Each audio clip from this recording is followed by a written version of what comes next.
probably seen a climate forecast, right? A whole bunch of different lines going in roughly the same direction, but not exactly the same. And it kind of makes you scratch your head and ask a really important question. Seriously, if all these super smart scientists are modeling the same Earth with the same oceans and the same atmosphere, why don't they all spit out the exact same answer? It's a fantastic question. And the answer has nothing to do with one model being right and another being wrong. It's actually way more interesting. To get this, we kind of have to flip our thinking. In science, when models disagree, it isn't a sign of failure. It's a feature, not a bug. It's how scientists precisely measure and put a number on a really crucial concept, uncertainty. Now, when you or I say I'm uncertain, it usually means I don't know. But for a scientist, that's not what it means at all. Scientific uncertainty is the opposite. It's a confident statement about a range of possible futures, all based on what we do know. So what's creating this range? Well, it turns out this uncertainty really boils down to three main sources.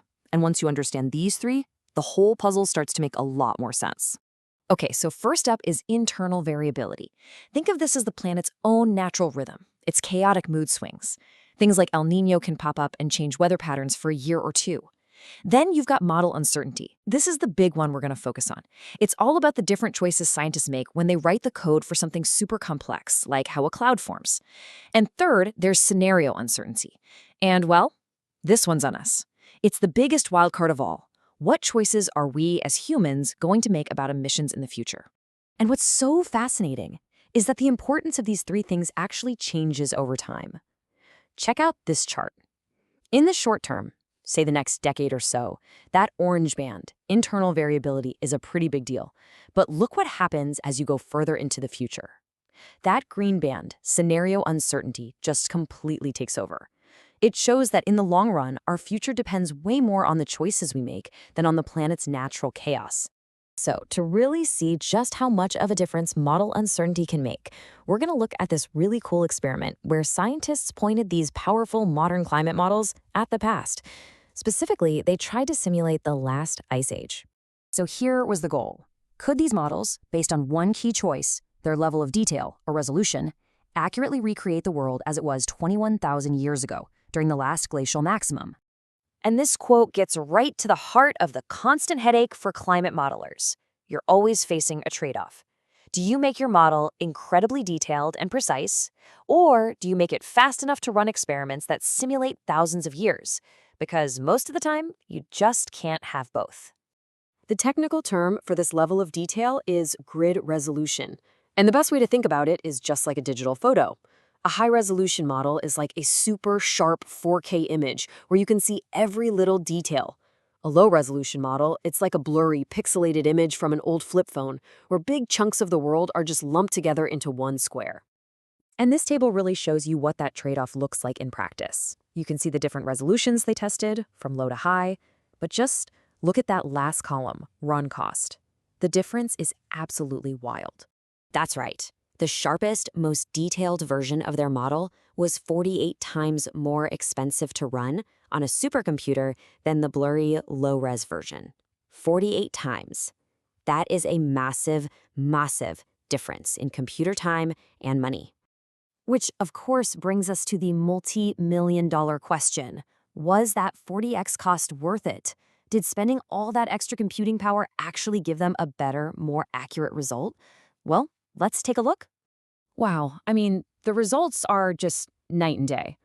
On the left, that's the expensive, high-resolution model. And it's beautiful. It perfectly captures the massive Laurentide and Eurasian ice sheets that we know covered the Northern Hemisphere. It looks right. Then look at the right. That's the cheap, low-res model. It's a total failure. The huge Eurasian ice sheet is just gone, and the North American one is just a couple of sad, disconnected blobs. So let's be really clear here. The high-cost, high-res model worked. It nailed it. The low-cost, fast model completely failed to simulate one of the defining features of the planet at that time. Same planet, same laws of physics, just a different level of detail in the code. So what went wrong? The researchers found that when the resolution gets too low, the model's simulation of the atmosphere basically just falls apart. It deteriorates substantially, as they put it.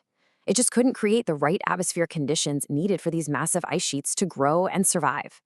This is model uncertainty in the flesh.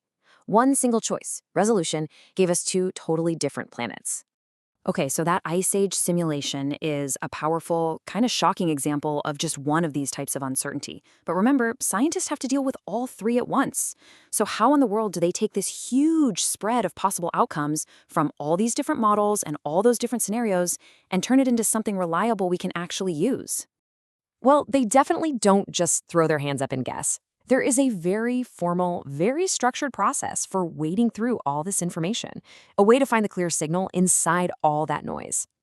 And the gold standard for this is the framework used by the Intergovernmental Panel on Climate Change, the IPCC. Now, I know this chart looks a little complicated, but it's really just a roadmap that shows how they get from a whole mess of data to a single, clear, confident statement. Let's just walk through it real quick. Step 1, gather all the evidence you can, from models, from real-world observations, from basic physics. Step 2, see how well all that evidence agrees. Does everything point in the same direction? Step 3, based on that, you assign a confidence level. And finally, if the evidence is strong enough, you can actually quantify the likelihood and put a number on it. And these last two steps are so important. Confidence is a qualitative judgment, like a doctor saying they have high confidence in a diagnosis. But likelihood, that's quantitative. That's putting odds on it. So when you hear the IPCC say something is virtually certain, they mean there's a 99 to 100% probability it's true. And this, right here, is how it all comes together. Yes, individual models can differ, sometimes by a lot. But by layering all the models, all the real-world data, and all the theory together, and then putting it through this rigorous process, scientists can find the areas of rock-solid agreement. So after all of this, after looking at all the different sources of uncertainty, all the different model resolutions, all the different human scenarios, is there any one thing that they all agree on? What is the one single overwhelming outcome that emerges from every single one of these different pictures of the future? A warmer world. No matter how you build a model, high-res or low-res, no matter what choices we make, they all point to the same fundamental conclusion: our planet is warming.